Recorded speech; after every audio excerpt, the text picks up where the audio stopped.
Now you probably haven't seen this saw before, and that's because it's brand new and has not yet been released to the public.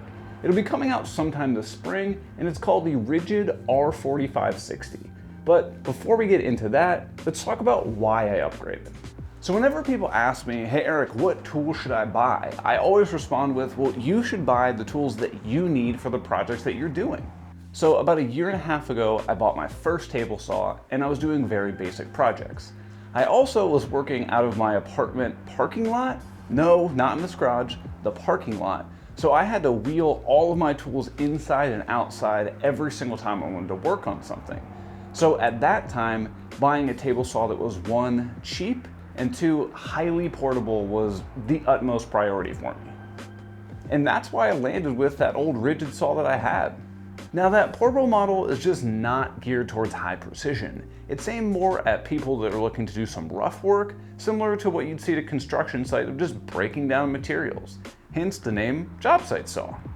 Now before buying that saw, I even read all of the reviews that said it wasn't going to be great for precision. However, because I'm stubborn, I chose to ignore all those because I thought they were written by people who just had some unrealistic expectation of the tool and were comparing it to something like a $2,000, $3,000, $4,000 table saw. Now after working on just a couple projects with that saw, I realized that I bought the wrong saw. Now it was only about 2 projects in that I realized that the blade wobbled side to side like crazy because the motor was mounted on super thin metal. And because of that, it was near impossible to get this blade to stay square with the table. Now I still have my old crosscut sled, so I want to set it on here to give you an idea of how bad the blade wobbled on my old saw. So if we take a closer look at the Kerf Cut on this, you can see the massive gap that we have on each side of the blade. And this is the exact same size blade that I had on my old table saw. And you can see that there's about a 1/16 to an 1/8 inch gap on either side of the blade. So big that this kerf is almost 1/4 of an inch wide, which obviously is not great for precision. And pretty much ever since I noticed that saw drove me absolutely nuts. And I've been wanting to upgrade for a really long time, but I truthfully just couldn't justify the price. And while that saw worked pretty well for what I paid for it and how much use I got out of it, there were a lot of compromises. So I guess the real question is, can I spend just a little bit more money on a table saw to get over some of those compromises I was having with the Jobsite saw, still without spending thousands of dollars? Oh, before I jump into that, I do want to reiterate that this is a pre-release model, so some of the features might change, and I don't have an exact comparison on the cost. However, based on the previous generation of this saw, it was priced at right around $750, so I'd expect it to be somewhere in that ballpark. Now, the first compromise that I noticed with Jobsite saws is that they either don't have a stand, or the stand that they come with is not very sturdy and it wobbles a lot. Now, if you've suffered through watching a lot of my really old videos, you probably noticed that I very quickly ditched the stand that table saw came with and made my own. Now, while that instantly solved the problem of the table saw being wobbly and unstable, it immediately lost the whole throw it in the back of the truck portability. And this new saw has a much beefier base that can easily hold all the weight without budging. However, if you're somebody who regularly needs to throw their table saw in the back of a truck to move it to different job sites, having a foldable, super portable saw is probably a major benefit.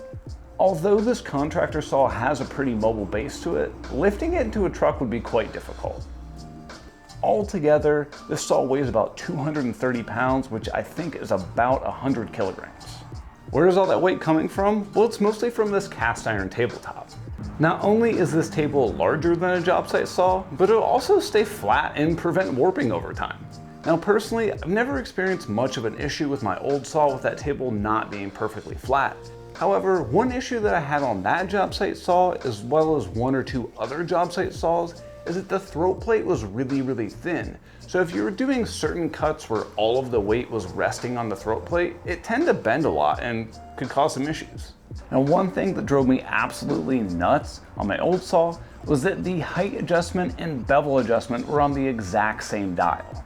It was near impossible to change the height of the blade without bumping the bevel off and making the blade no longer square with the table. And I know that's not the case with every single job site saw out there, so if you're in the market for one, just make sure it doesn't have that feature because it was a huge pain. Now, while it seems like something small, I genuinely can't tell you how excited I am to finally have a saw that has separate handles for the height and the bevel. Now, one thing to be aware of when you do buy a job site saw is that for the most part, they're pretty much ready to go right out of the box. There might be a little bit of assembly, like a bolt or two, but for the most part, you're good to go. However, on the flip side, with a larger table saw like this, there is a lot of assembly to do. Now, it's not really anything complicated, and it's not necessarily a pro or a con, just something to be aware of. Now, while you do have to put a lot of the pieces of the saw together, it's not like you're gonna ruin anything during the assembly. However, the functionality, accuracy, and ease of use are directly impacted with how well you put it together. So if you're somebody who's not necessarily great at putting things together that have a ton of small pieces, maybe consider asking a friend to come over and pay them with snacks and drinks.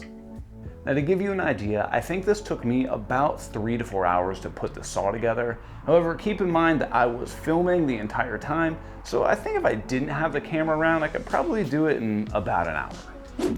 Now, during assembly, one area of the saw that I noticed I already am kind of contemplating upgrading are these steel wings. I'm thinking about potentially putting a router lift in one of these sides, or at the very least just replacing these with wood so I can extend them all the way to the end of the rails and just make things a little more sturdy. Now, these wings are one part of the install that you definitely want to take your time on. So grab something like a large level or maybe a long straight board to make sure that you can get them perfectly flush with the cast iron tabletop. And trust me, you want this to be perfect. At this point, I could get the power button attached to the rail and finish the assembly. Let's pause really quick and talk about this power button. Now, this 100% just might be a familiarity thing, but I actually like tools that have like a visual feedback of if the tool's on or off. And what I mean by that is that I can quickly look at the power button to tell whether or not the tool is turned on or it's turned off.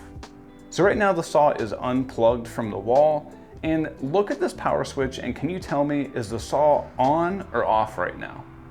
Can't tell? Neither can I. How about this one? Now, I know what you're thinking, just look at the blade and see if it's spinning, but I want to give you an example of something that I actually do on a daily basis. Now, I know it's a super small detail, but whenever I change the blades in my table saw, I always make sure to unplug my saw from the outlet. And before plugging it back in once the blade is changed, I like to look at my power button just to make sure that it's turned off, because I don't want to go to plug this in and have it immediately start up. But a switch like this, it's really hard to tell, and what I find myself having to do, hitting the stop button a couple times while I'm plugging it in. Again, not a huge deal, but just something to be aware of. However, one feature that I absolutely love about this power button is the soft start.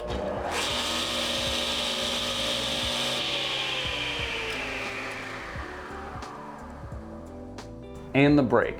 That was real time. Now compare that to my old job site saw that sounded almost like a gun was going off when you turn it on.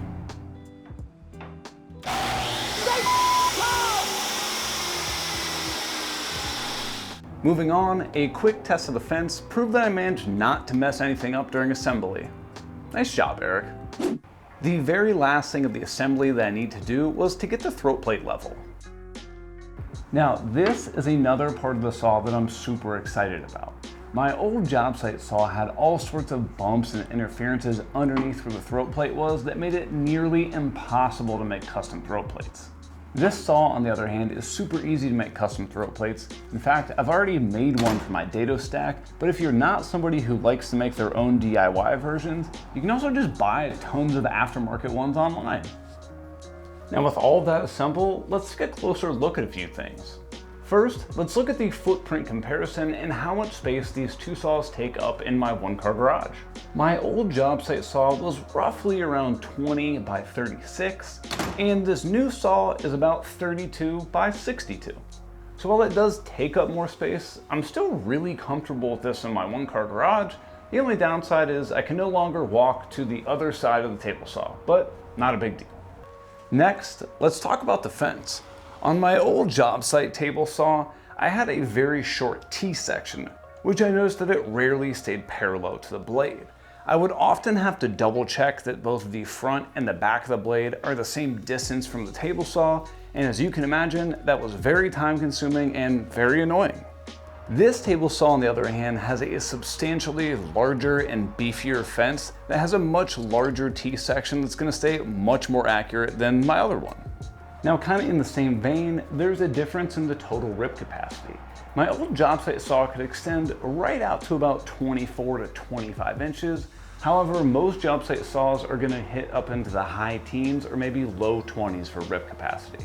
And while that does work for some projects, if you're looking to do tabletops, it's just not going to be quite big enough.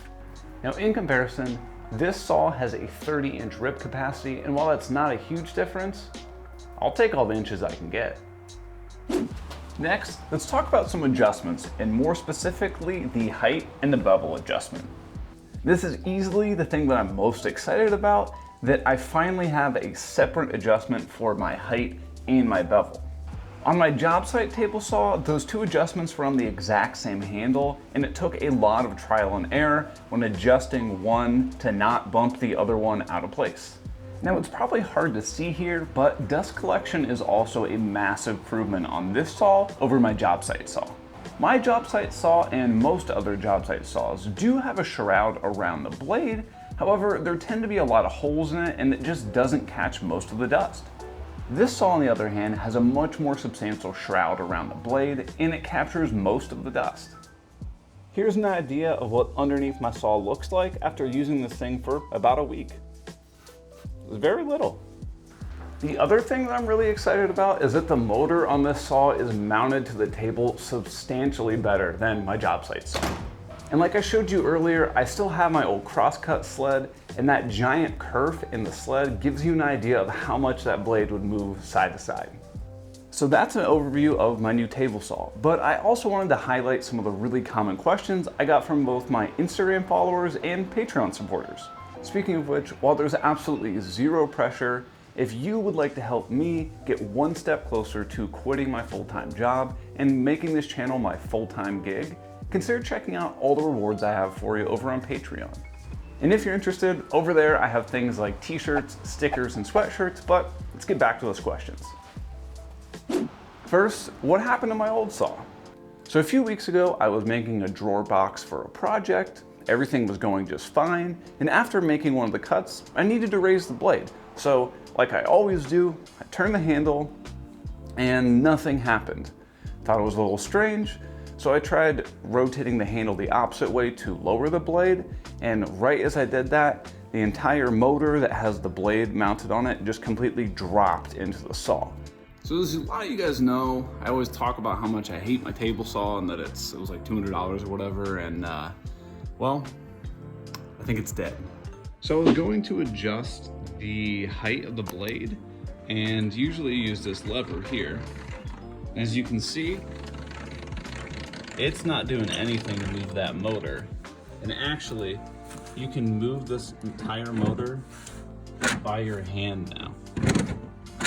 I genuinely don't know how this didn't happen when I was running the saw with all the extra force of the wood and everything going through, but I'm very lucky that the motor didn't come off the guides while I was cutting, because that could have been extremely dangerous. And yes, I know I could have gotten it repaired under their warranty, but they wanted me to ship a 90-pound saw to their service center, which would have cost me more than I paid for the saw in the first place. Also, I know I could have bought the replacement parts myself. Again, those parts were more than the saw cost. So, here's where the saw's at now.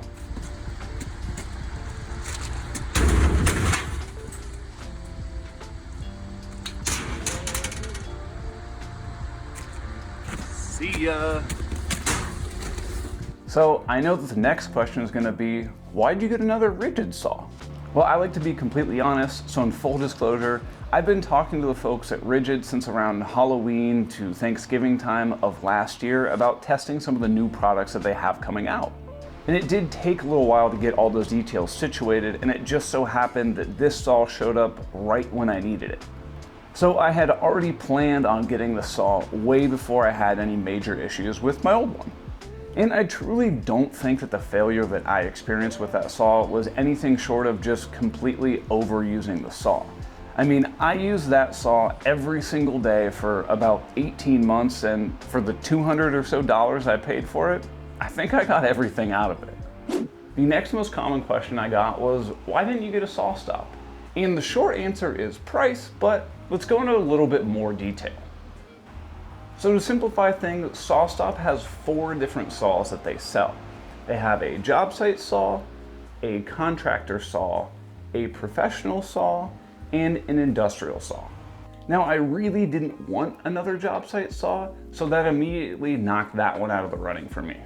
Now, the contractor saw starts at around $1,700, the professional saw starts around $2,500, and the industrial saw starts around $4,000.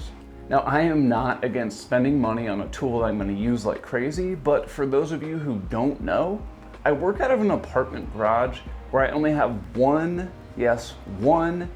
15 amp circuit that runs on 110 volt, and I have no access to the breaker panel.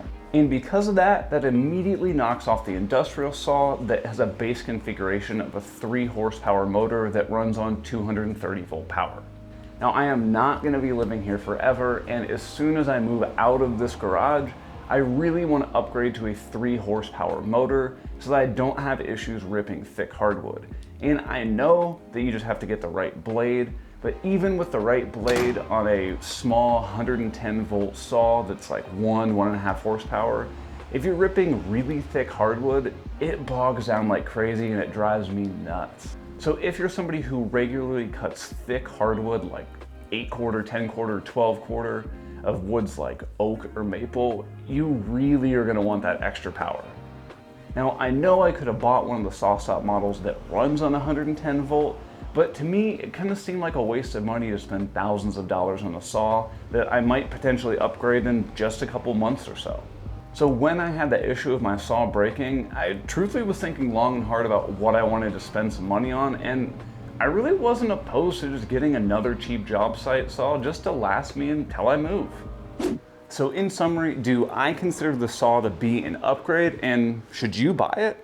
Well, let's start with that first question. Do I consider this saw to be an upgrade? And absolutely I do.